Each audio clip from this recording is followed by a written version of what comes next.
नमस्कार, आप देख रहे हैं न्यूज़ 24। मैं हूं आप सभी के साथ विपनेश माथुर और ब्रेकिंग विद एजेंडा में आप सभी का स्वागत है।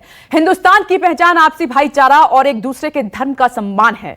क्या आजकल जो सियासत हो रही है, सियासी माहौल बना हुआ है, इस पहचान पर भारी पड़ रही है? सवाल इसीलिए क्योंकि महाराष्ट्र में सरकार के आदेश और आग्रह के बावजूद चालीसा, अजान, लाउड स्पीकर जैसे विवाद लगातार जारी हैं। सियासी दल एक दूसरे को अपनी ताकत दिखा रहे हैं, एहसास इसका करा रहे हैं। 30 अप्रैल को महाविकास आघाड़ी सरकार तो 1 मई को औरंगाबाद में राज ठाकरे शक्ति प्रदर्शन करेंगे, रैली करेंगे। राजस्थान में मंदिर पर घमासान हो रहा है, ये तो आप देख ही रहे हैं। गुजरात में बुलडोजर चल रहा है, मध्य प्रदेश में भी बुलडोजर पर घमासान मचा हुआ है और इन सब विवादों के बीच यूपी में योगी का सद्भावना मॉडल हिट हो रहा है। बाकी राज्यों में लोग सरकारी आदेशों का, कानून का उल्लंघन करने की सोच सकते हैं और तोड़ते भी हैं, लेकिन यूपी, मंदिर हो यूपी में या मस्जिद हो, हिंदू हो या मुसलमान, सब योगी के निर्देश, कानून का पालन कर रहे हैं। तो यूपी की तरह बाकी राज्यों में क्यों ऐसा नहीं हो पा रहा है, यह बड़ा सवाल है। आज इसी मुद्दे पर करेंगे बड़े पैनल के साथ चर्चा और राजीव रंजन, प्रभाकर मिश्रा, संकेत पाठक से जानेंगे यूपी, दिल्ली और महाराष्ट्र के जमीनी हालात। चर्चा को आगे बढ़ाएं उससे पहले देखिए और समझिए यूपी और महाराष्ट्र की सियासत का अंतर। ये तमाम बयान हम आपको समझाएंगे, लेकिन इस बीच एक बड़ी खबर है, उसका रुख कर लेते हैं। ये बड़ी खबर आपकी टीवी स्क्रीन पर। तलवारों का जखीरा मिलने पर बीजेपी ने सवाल उठाए हैं। महाराष्ट्र में तलवारों का जखीरा मिला है। महाराष्ट्र में बड़े दंगे कराने की साजिश बीजेपी की तरफ से बड़ा आरोप लगाया जा रहा है। कौन कराना चाहता है दंगे? राम कदम उठा रहे हैं ये सवाल। क्या सरकार मामले की तह तक जाकर जांच करेगी? इस मामले में तलवार, खंजर समेत 90 हथियार जब्त किए गए हैं, जिसकी तस्वीर इस वक्त आप देख पा रहे हैं। महाराष्ट्र से ये इस वक्त की बड़ी खबर है। देखिए, वैसे भी महाराष्ट्र में बवाल मचा हुआ है, पक्ष और विपक्ष आमने सामने हैं, लेकिन ये जो तलवारों का और खंजर का जखीरा मिला है, इस पर बीजेपी हमलावर हो गई है। ये आरोपी हैं जो पकड़े गए हैं, पुलिस इस मामले में जांच करे। और इस मामले पर राम कदम ने क्या कुछ कहा है, सुनिए जरा। महाराष्ट्र के धुलिया में 90 तलवारों का जखीरा बरामद किया गया। जिस राजस्थान में कांग्रेस की सरकार है, वहां से ये शस्त्र निकले, महाराष्ट्र के जालना में जा रहे थे। अब जालना में 90 तलवारों का क्या काम? इन तलवारों से कौन और किसे मारना चाहता है? किसे वहां पर दंगे करने हैं? और इन दंगाइयों को शस्त्र राजस्थान से कौन भेज रहा है? महाराष्ट्र की भूमि पर शस्त्र भेजने वाले कौन वे लोग हैं? इस साजिश और षड्यंत्र में किसका हाथ है? उस भूमि से शस्त्र आते हैं जहां पर कांग्रेस की सरकार है। क्या यह संजोग है या सोची समझी साजिश, षड्यंत्र है? औरंगाबाद और जालना, इस इलाके में इतने भारी मात्रा में शस्त्र पहुंचाने का क्या कारण? क्या ठाकरे सरकार इसके मूल तक जाकर इसकी जांच करेगी? मेहमानों का पैनल हमारे साथ जुड़ गया और मेरे सहयोगी अनिला सिंह जी, बीजेपी स्पोक्सपर्सन, हमारे साथ मौजूद हैं। योगेश चिले साहब हमारे साथ जुड़ गए हैं, एमएनएस से स्पोक्सपर्सन हैं। और विक्रम सिंह जी भी हमारे साथ मौजूद हैं, शिवसेना लीडर हैं। आप सभी का बहुत बहुत स्वागत है ब्रेकिंग विद एजेंडा में। और मेरे सहयोगी राजीव रंजन महाराजगंज से मौजूद हैं, प्रभाकर मिश्रा दिल्ली से हमारे साथ जुड़ गए हैं, संकेत पाठक मुंबई से। संकेत, सबसे पहले आपके पास आ रही हूं। ये जो हथियारों का जखीरा मिला है महाराष्ट्र धुले से, इसकी क्या सच्चाई है? पुलिस क्या जानकारी दे रही है? क्योंकि बीजेपी ने तो तमाम सवाल उठा दिए हैं कि दंगे कराने के लिए राजस्थान से आए हथियार। आप बताइए पूरी डिटेल।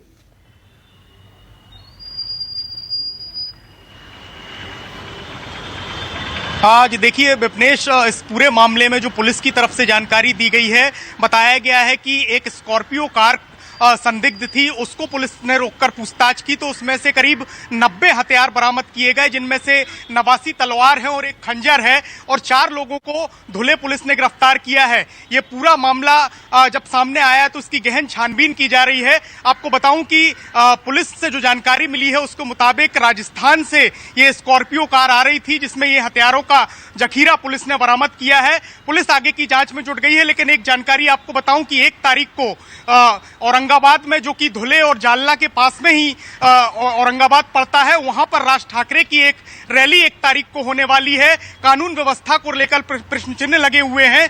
यही वजह है कि पुलिस अब आगे की जांच कर रही है कि कहीं ये दंगे की साजिश करने की कोई हिस्सा तो नहीं था। क्या ये हथियार औरंगाबाद या जालना पहुंचाए जा रहे थे, इस बारे में भी पुलिस छानबीन कर रही है। लेकिन विपक्ष लगातार हमलावर है। विपक्ष का कहना है कि महाराष्ट्र में राजस्थान से हथियार लाए जा रहे हैं, यानी कि कहीं ना कहीं सरकार की इसके पीछे भूमिका है और वो दंगे कराना चाहती है। ऐसे सवाल राम कदम की तरफ से उठाए गए हैं। लेकिन इस पूरे मामले में पुलिस जांच कर रही है। जांच के बाद ये साफ होगा कि आखिर इसके पीछे कोई साजिश थी या ये हथियार किसी को बेचे जाने थे या कहां पहुंचाए जाने थे। इन तमाम पहलुओं पर पुलिस जांच कर रही है और जांच के बाद ये पता चलेगा कि आखिर ये कितनी बड़ी साजिश का हिस्सा था। जी ठीक है, इस पर नजर बनाए रखिएगा। एक और बड़ी खबर का रुख कर लेते हैं। इस पर हिजाब, अजान, लाउड स्पीकर और हनुमान चालीसा विवाद के बाद अब इफ्तार पर भी हंगामा शुरू हो गया है। बीएचयू से यह बड़ी खबर है।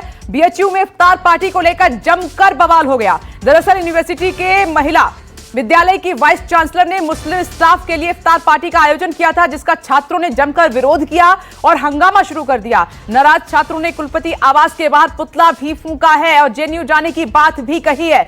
राजीव रंजन, मैं आपके पास आ रही हूं। योगी आदित्यनाथ इतने प्रयास कर रहे हैं, उसके बावजूद ऐसी खबर आना बहुत आश्चर्य की बात है।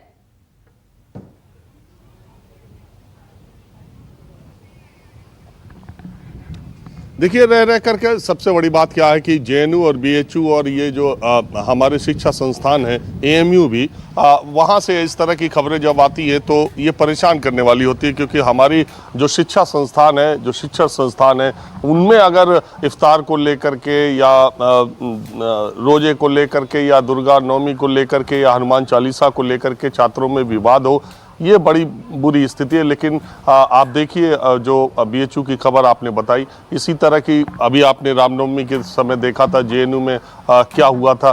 तो इस माहौल तो निश्चित तौर पर ऐसा बनाया जा रहा है। और कुछ लोग जो है, मैं ये नहीं कहता कि ये पूरी जनता या बहुमत की भावना ऐसी है, लेकिन कुछ लोग बार बार इन चीज़ों पर, हिंदू मुसलमान पर विवाद खड़ा करने की कोशिश करते हैं। और मुझे कई बार ऐसा लगता है कि लाइमलाइट में आने के लिए, चर्चा में आने के लिए भी लोग इस तरह की हरकतें करते हैं। और कई बार मुझे ऐसा लगता है कि बहुत छोटी घटना को भी बहुत बड़ा तूल दे करके उस चीज़ को एक चर्चा में लाने लायक काम मीडिया भी कर देती है समय समय पर। बिल्कुल राजीव, एक सवाल यहां पर यह भी उठ रहा है कि आप देख रहे हैं कि किस तरीके से हंगामा लगातार जारी है। अब सवाल यहां पर यह उठ रहा है कि क्या धर्म पर सियासत से ही देश आगे चलेगा, राजनीति आगे चलेगी? ये नेता कब समझेंगे कि उनके बयानों से, उनकी कोशिशों से माहौल खराब हो रहा है और इस पर जो युवा जनरेशन है उस पर भी असर पड़ रहा है? राजीव,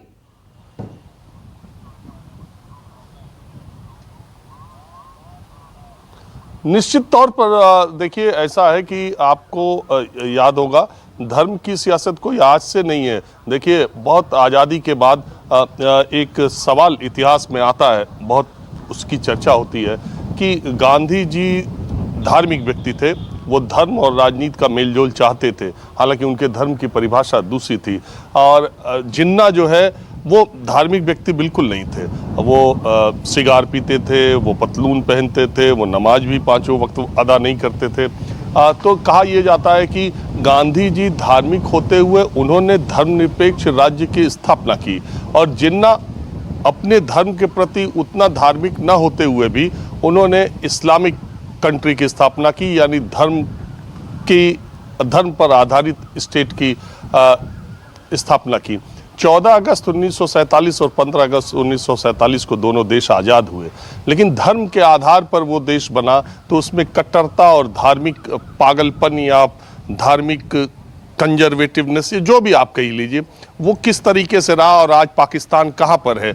अगर 75 सालों की यात्रा को, भारत और पाकिस्तान की यात्रा को आप देखेंगे तो कोई तुलना ही नहीं है। अगर हम आकाश में हैं तो पाकिस्तान पाताल में है। और वहाँ के जो लोग जो हिंदुस्तान की सरजमी से जो मुसलमान पाकिस्तान गए, उनसे 1000 गुना अच्छी स्थिति में हिंदुस्तान का मुसलमान है। चाहे धार्मिक स्वतंत्रता की बात हो, चाहे आर्थिक स्वतंत्रता की बात हो, चाहे उसके जीवन का रहन सहन हो, चाहे उसके पढ़ने लिखने का तरीका हो, चाहे बाहर जाने की, देश से बाहर जाके कमाने की बात हो, चाहे हमारे संस्थानों में उनके प्रतिनिधित्व की बात हो, कोई पद भारत का ऐसा नहीं रहा है, राष्ट्रपति से लेके उपराष्ट्रपति से लेके कोई पद ऐसा नहीं रहा है जिस पद पर माइनॉरिटी के लोग नहीं पहुंचे हैं। कोई मंत्री परिषद ऐसा नहीं रहा है, कोई जिला ऐसा नहीं है जहां के प्रशासन में माइनॉरिटी के लोग नहीं हो, कोई एजुकेशनल इंस्टीट्यूशंस ऐसे नामचीन नहीं है जहां नहीं रहे हो। लेकिन हमने वक्त वक्त पर समय समय पर, ऐसा नहीं है किसी एक पार्टी की इसमें भूमिका है, समय समय पर आज़ादी के बाद उन मुस्लिम मतदाताओं को जो यहाँ पर रह गए थे उनको उनमें भरोसा कायम करने के लिए, उनमें विश्वास कायम करने के लिए पहले तो उनकी बात की गई। बाद में मुस्लिम तुष्टीकरण की राजनीति इतनी ज़्यादा पिछले 25-30 सालों में हुई कि उससे भारतीय जनता पार्टी और हिंदुत्ववादी शक्तियों को एकजुट करने में, अपने पक्ष में करने में वो कामयाब हुए। और अब उनका वक्त चल रहा है, अब मेजॉरिटी की अपीजमेंट की बात हो रही है। अब माइनॉरिटी एक नेता अगर अब इफ्तार की पार्टी देता है तो अंदर अंदर डरता है या उसको इतना ज्यादा हाईलाइट किया जाता है। वो मुशायरे बंद हो गए, वो जलसे बंद हो गए। लोग अब डरते हैं कि कहीं उन पे मुस्लिम तुष्टीकरण का आरोप न लग जाए। अब बहुमत की तुष्टीकरण की राजनीति देश में हो रही है जिसकी वजह से ये बातें हो रही है। और चूंकि नेताओं का काम है, देखिए मैं हमेशा कहता हूं, पॉलिटिकल साइंस का विद्यार्थी, राजनीति शास्त्र का विद्यार्थी ये जानता है कि राजनीतिक दल बनाए जाते हैं तो उसका पहला शब्द अगर पॉलिटिकल साइंस में आप जाएंगी कि पॉलिटिकल पार्टीज का गठन क्यों होता है, उनका लक्ष्य क्या है, उनका उद्देश्य क्या है, तो सीधे उसमें लिखा है कि उनका लक्ष्य सत्ता की प्राप्ति है। और उस सत्ता की प्राप्ति के लिए, वो जनमत बनाने के लिए अपनी विचारधारा, अपनी नीतियों, अपनी बातों से जनता के सामने बातों को रखते हैं। और अगर उनको सपोर्ट मिलता है तो फिर अपनी उस नीतियों का क्रियान्वयन करते हैं। बहुत सीधी सी बात है। तो अब राजनीतिक दल यहाँ कोई समाज सेवा के लिए नहीं आए। राजनीतिक दल कोई आप ये कहिए कि वो सबसे पहले सत्ता प्राप्त करना चाहते हैं और उसमें जनता जिसमें भरम जाए, जनता जिस तरफ बह जाए, लोकतंत्र आप जानती है बहुमत का खेल है, तो बहुमत जिस तरफ मिलता हुआ दिखाएगा पॉलिटिकल पार्टीज उस तरह की बात करेंगी। लेकिन आज हम बहस कर रहे हैं विपनेश अजान और हनुमान पर, तो एक वक्त सिर्फ थोड़ा सा वक्त लूंगा। यूपी में मैं हूं और मुझे बहुत आश्चर्य है और बहुत इस बात का अंदर से सुकून भी है कि योगी सरकार ने अजान और हनुमान का जो विवाद महाराष्ट्र में हुआ था उसके बाद एक निर्देश, एक फैसला उत्तर प्रदेश में दिया। और मैं बहुत सारे जिलों में, बहुत सारे कस्बों में और छोटी जगहों पर भी गया। एक भी जगह मुझे ऐसा नहीं लगा कि इस निर्देश का कहीं कोई विरोध है। अजान को लेकर के भी और मंदिर को लेकर भी और गुरुद्वारों से भी हर जगह से माइक हटाए गए और बहुत ही आसानी से लोग इसके लिए तैयार हो गए। मैं एक बात और कहूँगा जो लोग नहीं जानते हैं, सबसे अच्छी बात जो मैंने देखी कि प्रशासन और पुलिस के लोग उस धार्मिक परिसर में जब जाते हैं, चाहे मस्जिद में जाएं, चाहे मंदिर में जाएं, चाहे गुरुद्वारे में जाएं, वहाँ का जो मुख्य कर्ता धरता है, जो इमाम है, जो ज्ञानी है, जो पुजारी है, उसको प्रशासन और पुलिस के लोग एक ऑर्डर दे रहे हैं, दिखा रहे हैं और सिर्फ ये कह रहे हैं, अजान के लिए भी ये कह रहे हैं कि आप जो अगर 3, 5, 6, 8 माइकें लगी हैं उसमें से आप उतार दो। अजान पुकार है, अजान से आप दूसरों को बुलाने की जो बात करते हैं कि दूसरों तक पता होना चाहिए कि नमाज का वक्त हो गया, आप एक लाउड स्पीकर लगाइए और जितने दूर तक मस्जिद के लोग नमाज पढ़ते हैं वहाँ तक उनकी आवाज़ चली जाए। आप 3, 8 या बहुत तेज और बहुत ही एहतराम के साथ मस्जिद के सारे लोग मेरे सामने, मैंने देखा कई मस्जिद के लोगों ने अपनी लाउड स्पीकर हटवा दिया। उसमें कहीं से कोई किसी ने विरोध नहीं किया। ये काम हिंदुस्तान के हर मुख्तलिफ इलाकों में हो सकता है, लेकिन शायद मंशा उस तरह की नहीं है। आपने सही कहा कि सवाल अब यही है कि बाकी राज्य ऐसा क्यों नहीं कर पा रहे हैं। जब उत्तर प्रदेश में ये सब कुछ हो सकता है तो बाकी राज्यों में ये तस्वीर क्यों नहीं उभर कर सामने आ पा रही है। वो बयान आपको सुनवा देते हैं कि योगी के निर्देश के बाद उत्तर प्रदेश में किस तरीके से निर्देशों का पालन हो रहा है और महाराष्ट्र में भी एक आदेश जारी किया जाता है, उसके बाद वहां की तस्वीर क्या है, देखिए जरा, सुनिए। हे कुठले आले घंटाधारी हिंदुत्ववादी? घंटाधारी हिंदुत्ववाद्यांनी आम्हाला गदाधारी हिंदुत्ववाद्याने हिंदुत्व शिकण्याच्या भानगडीत पडू नये। आमचं हिंदुत्व हे गदाधारी हिंदुत्व आहे। जिकडे हनुमान चालीसा असेल पढा, रामदास स्वामींनी सुद्धा मारुती स्तोत्र लिहून ठेवले, अप्रतिम आहे, भीमरूपी महारुद्रा। ते भीमरूप आणि महारुद्र काय असतं ते शिवसेना जर तुम्ही अंगावर आला तर दाखवायला कमी पडणार नाही, कारण आमचं हिंदुत्व हे हनुमानाच्या गदेसारखं गदाधारी आहे। जिस तरीके से उत्तर प्रदेश सरकार के मुख्यमंत्री योगी आदित्यनाथ जी ने गाइडलाइन जारी किया कि जो भी मस्जिद धार्मिक स्थलों पे जो भी लाउड स्पीकर लगे हुए हैं उसको कम किया जाए और उसकी तादाद में कमी की जाए और यहाँ पे तमाम या हमारे शहर की जामा मस्जिद रही हो या शाही मस्जिद हो, तमाम जगह जितनी भी मस्जिद है सब जगह मस्जिदों को इसको पालन किया गया है। प्रभाकर मिश्रा का सीधे मैं रुख करना चाहूंगी। प्रभाकर मिश्रा, इतने दिनों के डिस्कशन के बाद सवाल अब गंभीर ये है कि कानून से देश क्यों नहीं चलता है? आखिर ये जो धर्म पर सियासत हो रही है, ये कलेश क्यों मची हुई है हिंदुस्तान में?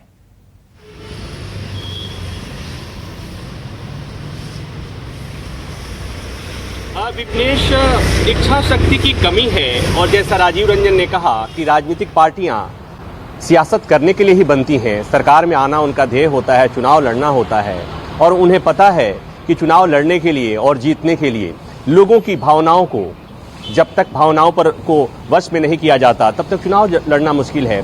और लोगों की भावनाओं को भारत में वश करने के लिए धर्म पहली शर्त है। धर्म से खेलो, भावनाएं वश में हो जाएंगी।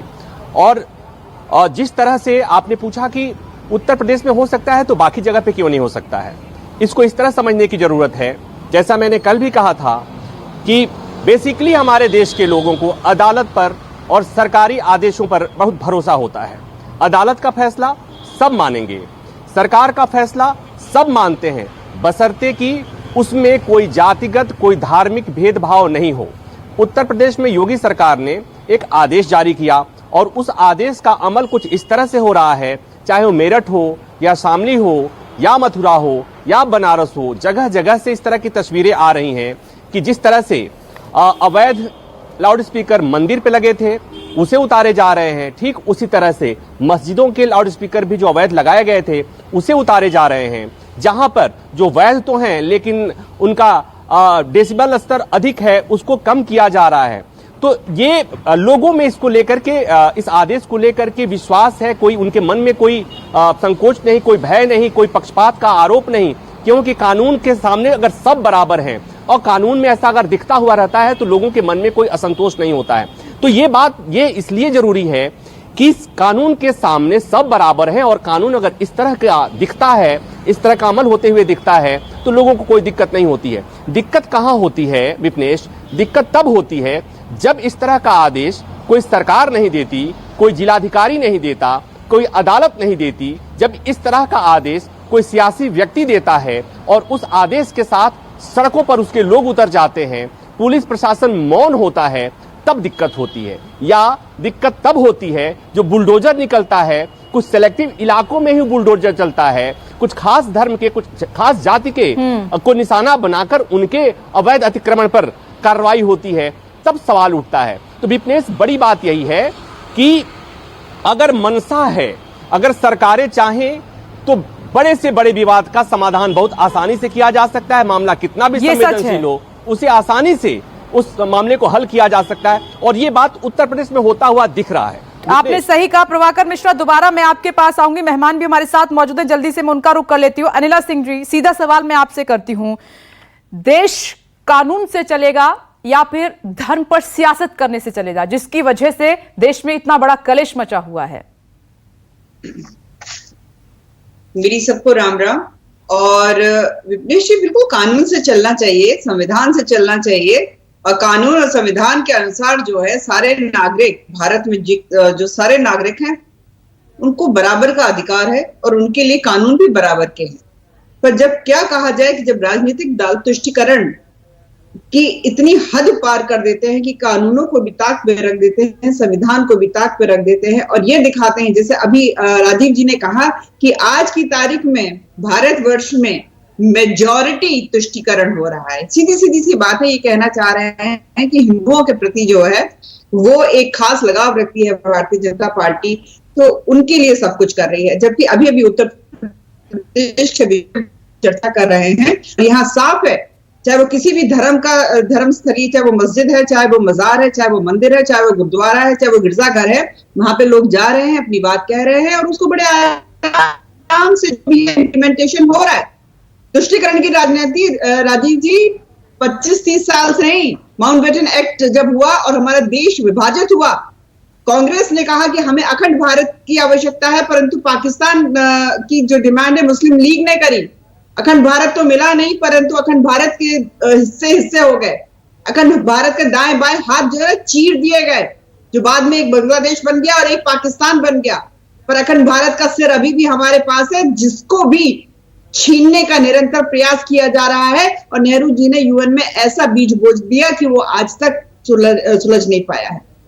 ये वही तुष्टीकरण की राजनीति है जब मोहम्मद इस्माइल खान, बेगम इर्शाद रसूल, सदाउल्लाह खान, ये लोग वो लोग थे जिन्होंने तलवार की नोक पे खून बहा कर ये कहा कि पाकिस्तान हमें चाहिए, और पाकिस्तान बना। परंतु नेहरू जी ने इनकी आरती उतार के इनको कहा, नहीं आप भारत में रहिए साहब, हम तो सेक्युलर लोग हैं, धर्मनिरपेक्ष लोग हैं, हमारी जो इमेज है खराब हो जाएगी।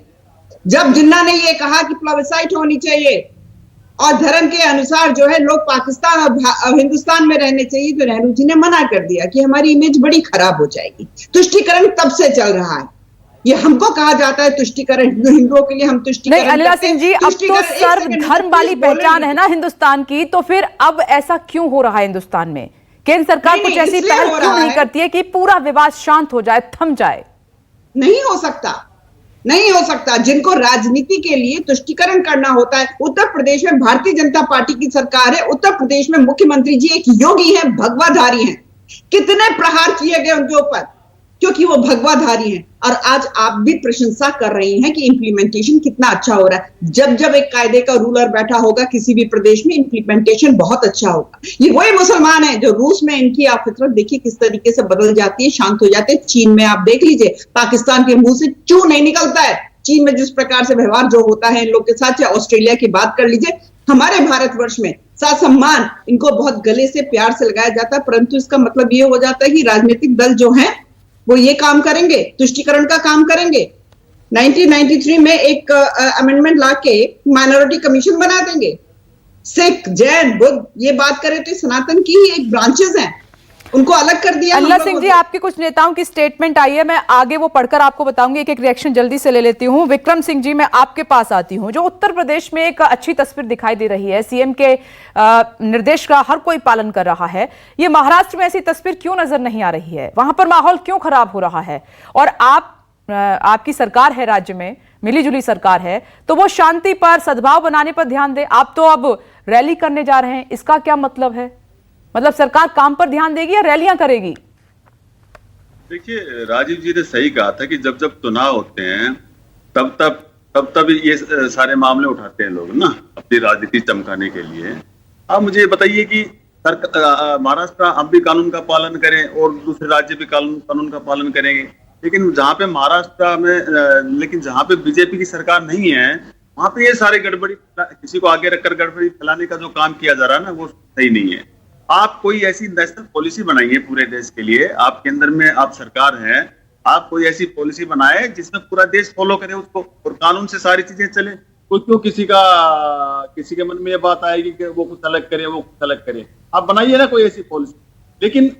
लेकिन इन चीजों के लिए अगर आप ऐसी पॉलिसी बना देंगे तो जहां पे आपकी सरकार नहीं है वहां पे आपको मौका नहीं मिलेगा ये सब करने का। तो मेरा तो कहने का मतलब यही है कि इस तरीके का भगवान को या धर्म को राजनीति में इस्तेमाल न करें, और जब ये चुनाव आते हैं तब ऐसी चीजों को न उठाएं। अगर आपको कुछ करना है तो आपके पास बहुत समय रहता है, पहले आपको करिए, वहां पर आप सारी चीजें करिए, सब ठीक ठाक चलेगा। तो ये सारी चीजें सरकार को, केंद्र सरकार को सोचनी चाहिए।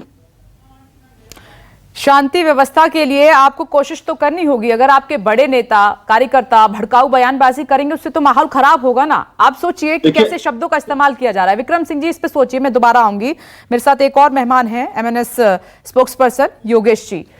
योगेश जी, 3 तारीख को राज ठाकरे रैली करने जा रहे हैं, लेकिन उससे एक दिन पहले, माफ कीजिएगा 1 तारीख को, एक दिन पहले महाविकास आघाड़ी सरकार की रैली पुणे में होने जा रही है। वो सिखाएंगे कि असली हिंदुत्व क्या है। ये सब क्या चल रहा है?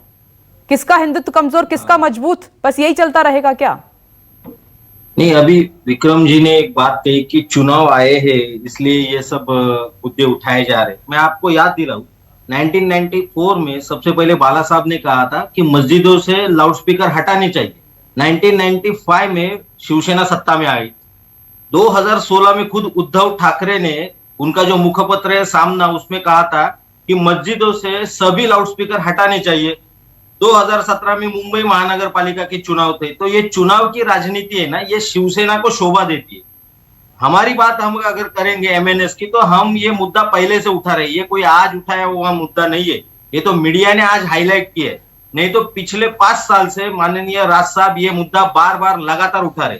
और हम क्या उठा रहे, हम सिर्फ इतना चाहते हैं कि इस देश में एक सर्वोच्च न्यायालय है जिसने एक निर्णय दिया है, उस पे अमल की जाए। अभी ये सरकारें जो है वो उस पर अमल नहीं कर रही, तो हमने एक अल्टीमेटम उनको दे दिया। इस अल्टीमेटम के बाद महाराष्ट्र सरकार जागी है और अभी ये उनका जो नहीं, मैं देवन से पूछ रही हूँ कि अल्टीमेटम देने वाले राज ठाकरे कौन होते हैं? ये संविधान वाला देश है, कानून वाला देश है। प्रभाकर मिश्रा मेरे सहयोगी कह रहे हैं कि कानून अपना काम करेगा, संविधान के मुताबिक करेगा, पुलिस अपना काम करेगी। नेताओं की मर्जी है कि जहां पर खड़े हो जाएंगे वहां अल्टीमेटम दे देंगे जनता को? वो कानून है क्या? कानून ने अपना काम किया। कानून ने 2005 में निर्देश दिए, 2016 में मुंबई उच्च न्यायालय ने निर्देश दिए, फिर कर्नाटक उच्च न्यायालय ने निर्देश दिए, इलाहाबाद उच्च न्यायालय ने निर्देश दिए, गुजरात उच्च न्यायालय ने निर्देश दिए। इतना कानून ने काम करने के बाद भी अगर सरकार उस पर अमल नहीं करेगी तो जिसको तकलीफ होती है वो तो खड़े होंगे। हमें तकलीफ होती है जब ये अजान देते हैं। ये अजान मुझे मैडम सिर्फ इतना कहना है कि अजान को हम कोई विरोध नहीं कर रहे। अजान ये अल्लाह का इस्लाम है, ये हम मानते हैं, लेकिन लाउड स्पीकर पे अजान ये मुल्ला का इस्लाम है जिसे हम विरोध करेंगे। अजान अगर आपको देनी है, अजान आप छोटी आवाज में देंगे तो भी अल्लाह को पहुंचने वाली है। आप तो अल्लाह पे शंका कर रहे हैं उनको। आप ऐसा, आपको ये कहना है क्या? बेवजह का मुद्दा ये उठाया है राज ठाकरे ने, ठीक है, जहां पर हनुमान चालीसा आप स्पीकर पर जोर जोर से पढ़ेंगे और दूसरी तरफ आवाजान के लिए कहेंगे कि वॉल्यूम डाउन कीजिए, लाउड स्पीकर हटाइए। कैसी ये बात है? कानून को अपना काम करने दीजिए ना, अदालतों को अपना काम करने दीजिए ना। आप माहौल क्यों खराब कर रहे हैं? फिर ये क्यों ना माना जाए कि चुनाव के चलते ये स्टंट है पूरा, हिंदुत्व का एजेंडे के सहारे आप राजनीति करना चाहते हैं? रुक जाइए, मैं संकेत पाठक का रुख कर लेती हूँ। संकेत पाठक, ये जो एक दिन पहले महाविकास अघाड़ी सरकार की जो रैली होने जा रही है, इसका क्या मकसद है? फिर उसके बाद एमएनएस की रैली है और ऐसे जिले में है जहां पर मुस्लिम आबादी सबसे ज्यादा है, औरंगाबाद।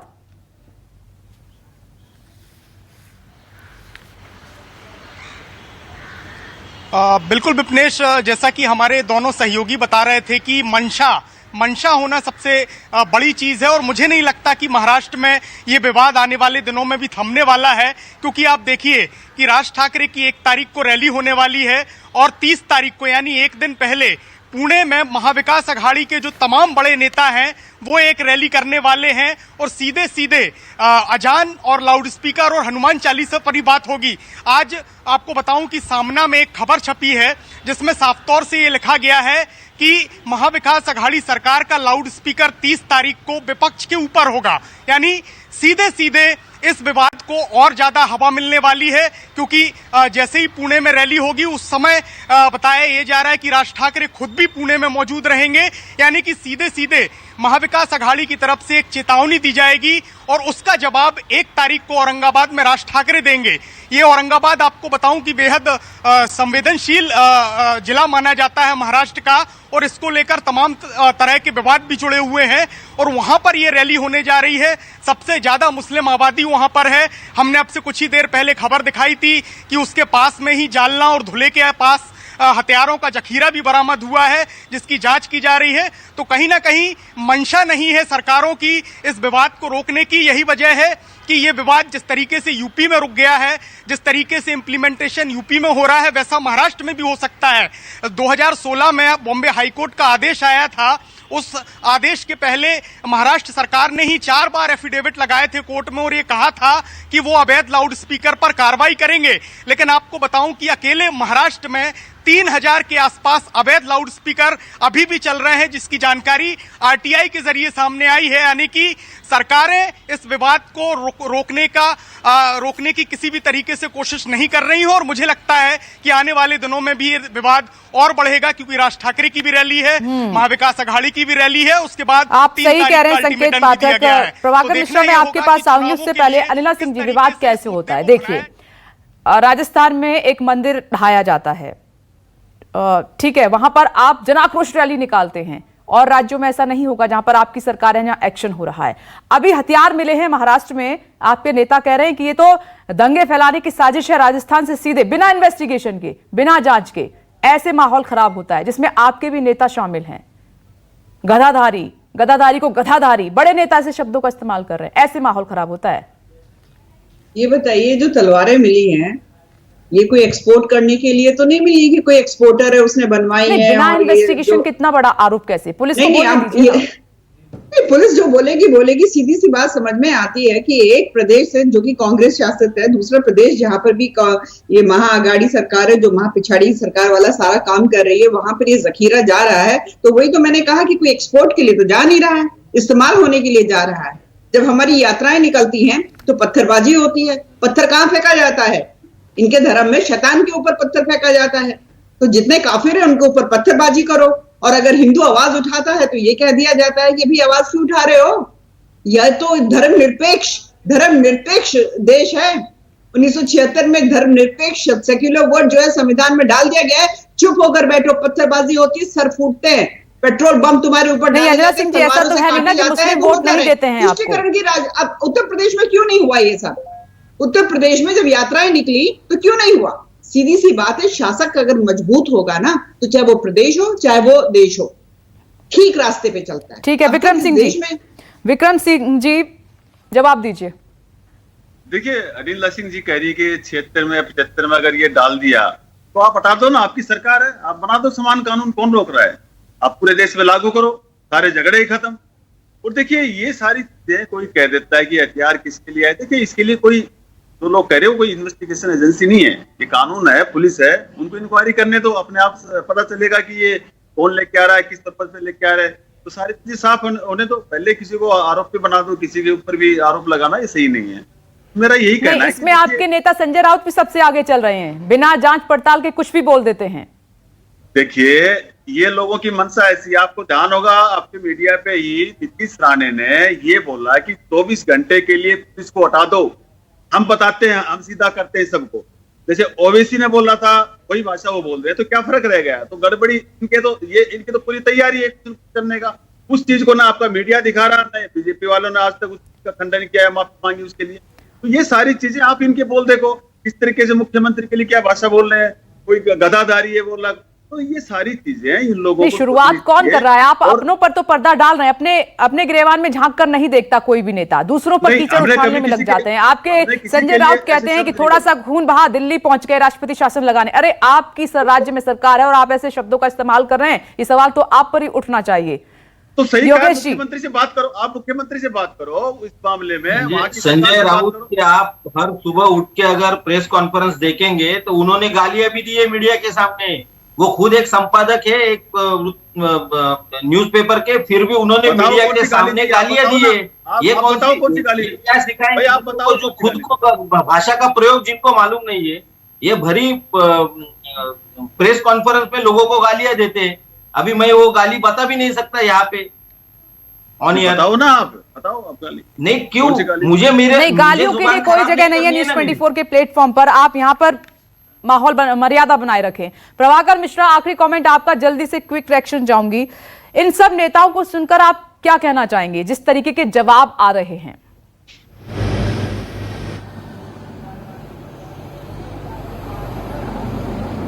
विपनेश, मैंने पहले भी कहा कि नेता सियासत करने के लिए ही होते हैं, लेकिन एक बात जो समझ में आती है कि अभी कोई पैनलिस्ट ये बात कह रहे थे कि अदालतें आदेश देती रहीं और अब तक कुछ हुआ नहीं।